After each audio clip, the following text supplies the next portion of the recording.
오늘 하나님께서 우리에게 주신 말씀은 다니엘 6장 10절 말씀입니다.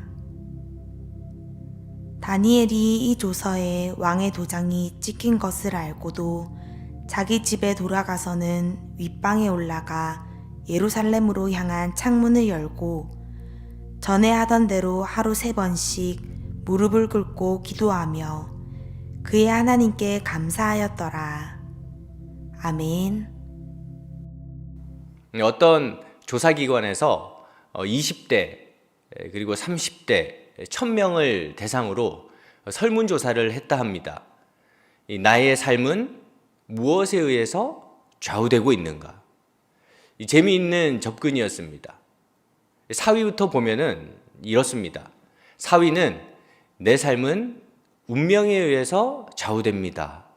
내 삶을 좌우하는 것은 운명이고 팔자입니다 라고 생각한 사람이 4위를 차지했습니다. 그리고 3위는 외모였습니다. 우리의 인생과 사회생활은 외모가 큰 영향력을 끼치고 있습니다. 이렇게 말한 사람들이 1000명 중에 3위를 차지했습니다. 그런가 하면 나의 삶은 무엇에 의해서 좌우되는가? 그 2위는 바로 돈이었습니다. 그리고 마지막으로 1위는 바로 능력입니다. 능력이 있어야 성공도 할 수 있고 능력이 있어야 좋은 곳에 갈 수 있다. 이것이 1위를 차지했습니다.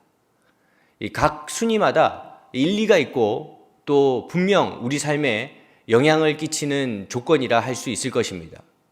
그러나 우리가 잊지 말아야 할 것이 있습니다. 반드시 기억해야 할 것이 있습니다.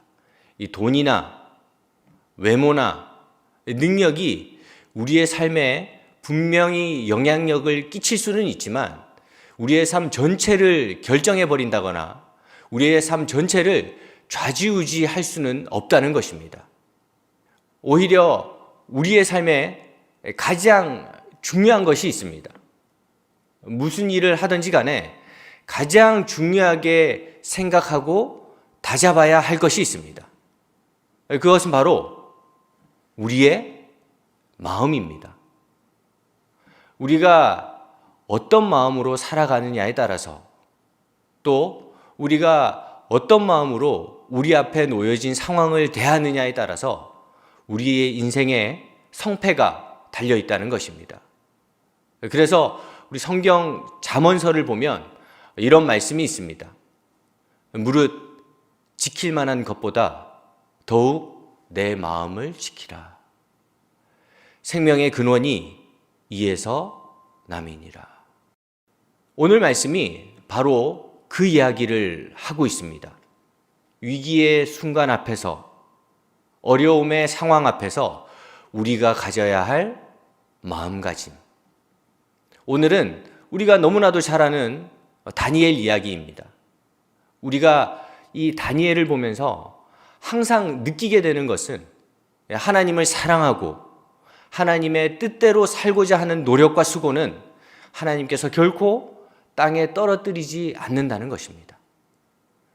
그리고 우리의 인생이 하나님의 손에 붙들리기 시작하면 모든 상황을 이겨내고 모든 어려움을 극복할 수 있게 된다는 것입니다.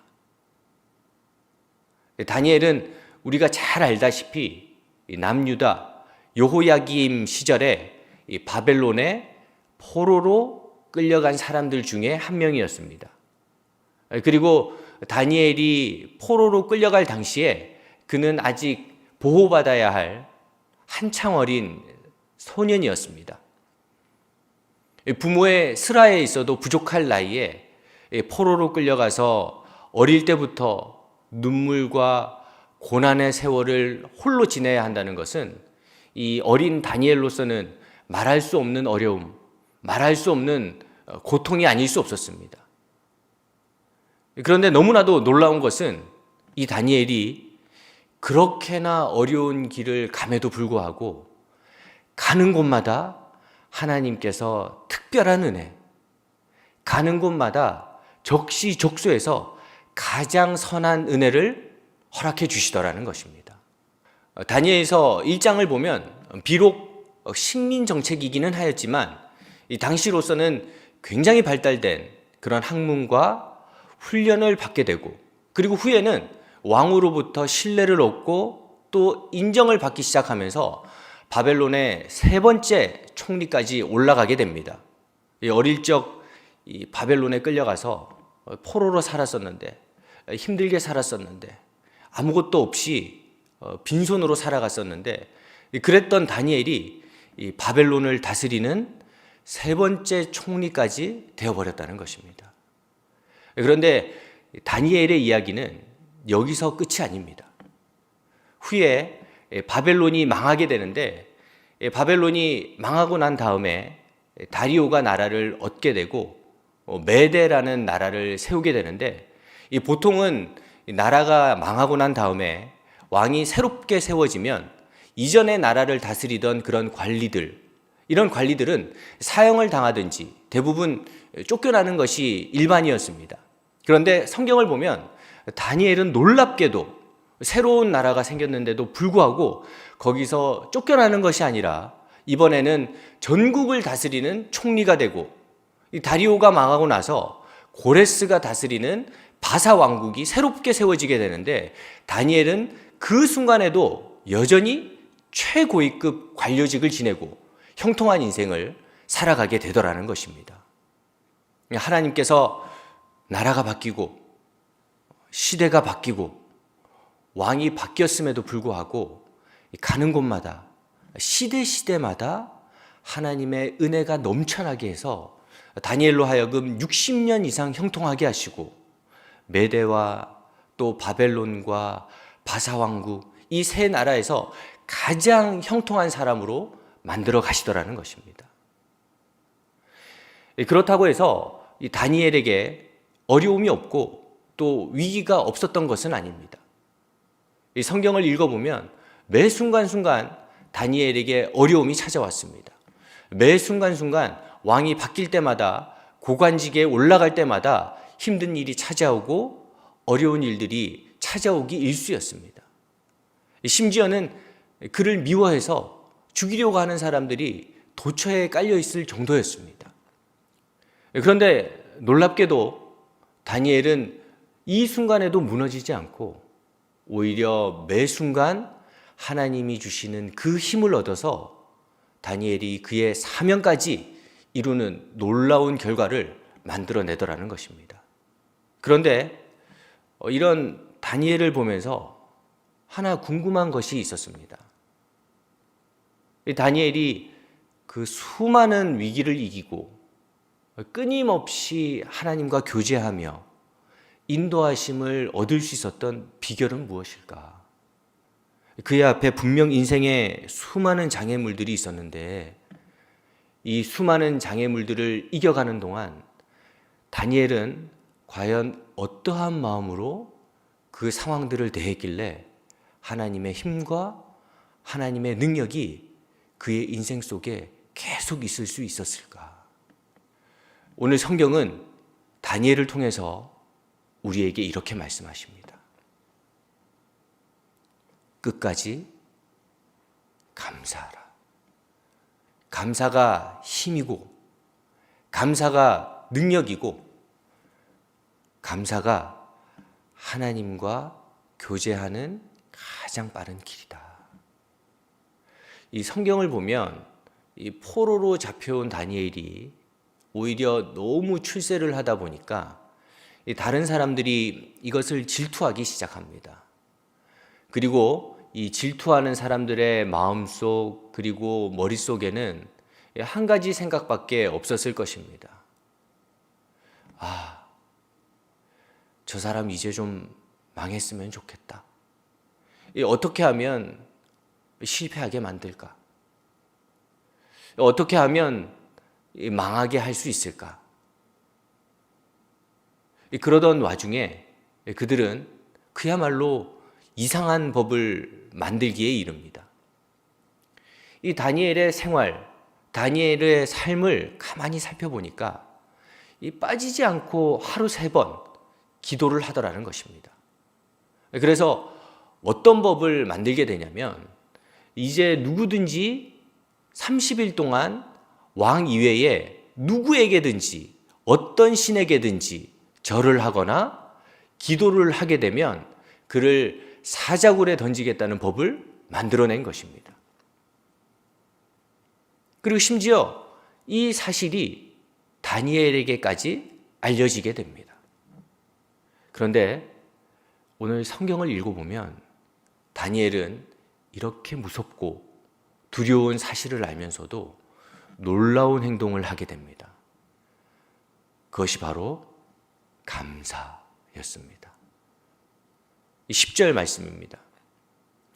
다니엘이 이 조서에 왕의 도장이 찍힌 것을 알고도 자기 집에 돌아가서는 윗방에 올라가 예루살렘으로 향한 창문을 열고 전에 하던 대로 하루 3번씩 무릎을 꿇고 기도하며 그의 하나님께 감사하였더라.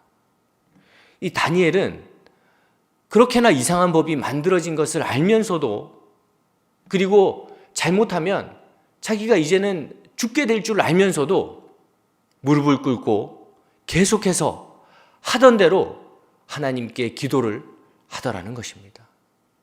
그리고 더 놀라운 것은 그가 기도를 하는데 그의 기도가 그냥 기도가 아니라 그는 기도하면서 끊임없이 하나님께 감사를 돌렸다는 것입니다. 그가 무릎을 꿇고 기도하며 그의 하나님 앞에 감사하였더라. 우리도 어려움이 오면 기도할 수는 있습니다. 그러나 그 상황에 감사하며 감사 기도가 나오기는 쉽지 않을 것입니다. 이 기도는 많이 하더라도 이 다니엘과 같은 상황이 된다면 몰래 기도를 하거나 들키지 않게 기도를 하거나 또는 마음으로만 기도를 하는 경우가 대부분일 것입니다. 그런데 오늘 말씀에 다니엘의 기도는 달랐습니다. 그는 보란듯이 창문을 열고 매일 3번씩 큰 소리로 하나님을 향해서 감사 기도를 드렸습니다. 뿐만 아니라 다니엘의 기도는 불평하는 기도가 아니었고 원망하는 기도가 아니었습니다. 이 신세를 한탄하는 기도가 아니었고 걱정만 하는 그런 기도도 아니었습니다. 그의 기도는 분명히 감사 기도였고 그의 기도 안에는 하나님을 향한 감사가 가득했다는 것입니다. 다니엘이 이런 절체절명의 상황에서 그럼에도 불구하고 이 감사 기도를 드렸다는 것은 무엇을 의미할 수 있을까요? 그것은 바로 하나님을 절대적으로 신뢰하고 있었던 것입니다. 다니엘에게는 이런 확신이 있었던 것입니다. 지금 내 눈앞에 보이는 현실은 내게 너무 불리하고 억울하고 위험한 상황이라고 한다 하더라도 세상을 주관하시고 모든 결정권을 쥐고 계시는 그 하나님, 그 하나님이 나의 하나님이고 그 하나님께서 오늘도 나와 함께 해주시는 줄로 믿습니다. 그리고 그 하나님께서 협력하여 모든 것을 선하게 만들어 주셔서 나에게 가장 좋은 것을 주실 줄로 믿습니다. 이 다니엘의 삶 속에는 이 하나님을 향한 이 절대적인 신뢰가 있었고 이 신뢰가 위기 가운데서도 감사를 고백하게 만들고 그리고 거기서 터져나온 그 감사가 다니엘이 그의 삶 속에서 만나는 위기와 어려움을 하나님의 힘으로 극복해 나가는 원동력이 되더라는 것입니다. 하나님은 우리의 힘이십니다. 하나님은 우리의 능력이 되십니다. 나에게 가장 좋은 것을 주시는 분이십니다. 사자의 굴에서 곰의 발톱에서도 우리를 건져내시는 분이시고 모든 상황을 주관하시고 다스리시고 그의 결론을 내리시는 분이십니다. 그리고 바로 그 하나님께서 오늘 우리와 함께 하신다는 것입니다. 이번 한 주 살아가실 때에 그 하나님만 의지하시기를 바랍니다. 그 하나님만 신뢰하시기를 바랍니다. 그리고 감사로 살아가시기를 바랍니다.